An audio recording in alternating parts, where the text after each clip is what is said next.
Hi guys, Dev this side और आज हम बात करेंगे ट्रीटी ऑफ वर्साई के बारे में। At the stroke of the midnight hour, when the world sleeps, India will awake to life and freedom. दोस्तों, आपके हिसाब से एक ट्रीटी क्या होता है? आइदर एक पीस इंड्यूस करने का तरीका या फिर एलाई बनने का तरीका। लेकिन इन दोनों ही केस में दोनों पार्टीज के ऑब्जेक्टिव मीट्स होने चाहिए और एक विन विन सिचुएशन क्रिएट होना चाहिए। लेकिन एक ऐसा ट्रीटी था जिसने ये कुछ भी अचीव नहीं किया एंड इनफैक्ट ये रीजन था एक अगले नए वॉर के लिए। दोस्तों, ये ट्रीटी था ट्रीटी ऑफ वर्से का, जो कि 1919 में साइन हुआ था। अब आपको पता ही होगा कि वर्ल्ड वॉर वन के एंड लड़ाई सबसे पहले तो अलाइड पावर्स वर्सेस जर्मनी के बीच लड़ी गई थी एंड 1918 में जर्मनी ने हार मान ली थी और आर्मिस्टिस साइन किया था।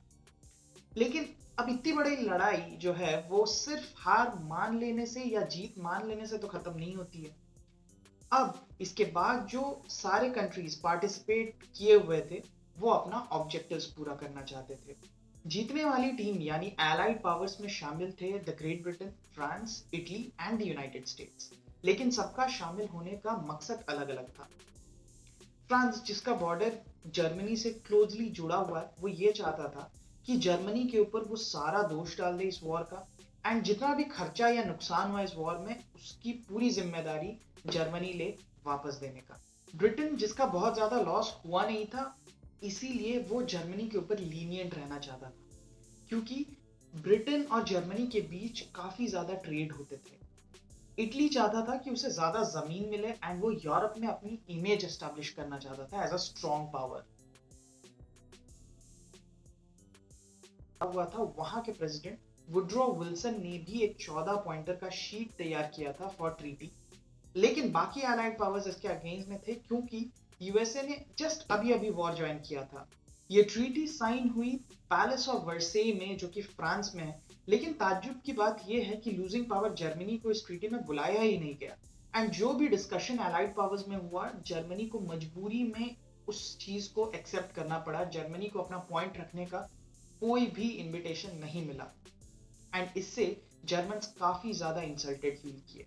ये ट्रीटी थी कुल 240 पेजेस की, लेकिन हम कुछ मेन पॉइंट्स इसके बारे में डिस्कस कर लेते हैं जो आगे जाके रीजन बनेगा वर्ल्ड वॉर 2 का। सबसे पहला, बहुत सारे नए कंट्रीज का फॉर्मेशन हुआ, जैसे कि Poland, Finland, Yugoslavia and Czechoslovakia.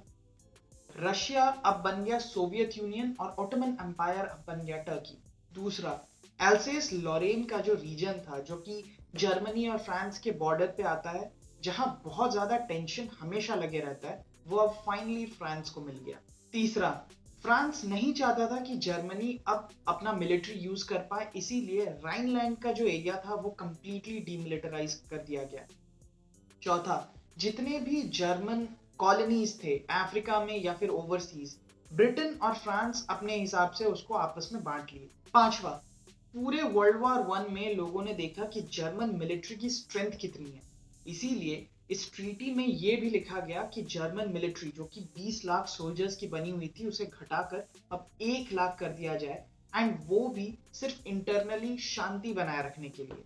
छठवां, जर्मन वेपन आर्सेनल, उनके एयरफोर्स एंड नेवी पे कंप्लीट बैन लगा दिया गया।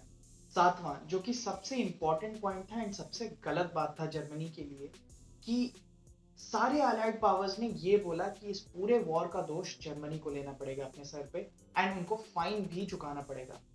दोस्तों, इस फाइन का अमाउंट आज के डेट में $400 बिलियन से भी ज्यादा है, जो कि उस समय जर्मनी तो क्या, फ्रांस, इंग्लैंड, इटली कोई भी नहीं दे पाता।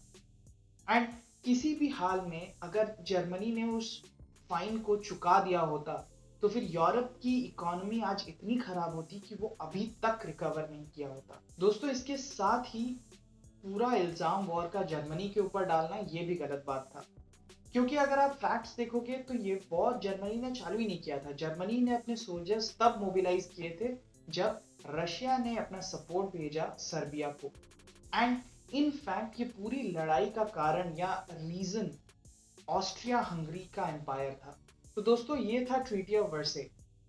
इसी टाइम के अराउंड भारत ने भी काफी सारे ट्रीटीज साइन किए थे जो भारत का आने वाला कल डिसाइड करने वाला था। एंड हर एक वर्ल्ड इवेंट भारत के लिए अटमोस्ट इंपॉर्टेंस रखता था, क्योंकि इन्हीं सबसे सीख के भारत अपना डेस्टिनी डिजाइन कर रहा था। एंड इसीलिए ये सारे इंपॉर्टेंट इवेंट्स, ये सारे ट्रीटीज हमारे लिए बहुत ज्यादा जरूरी है।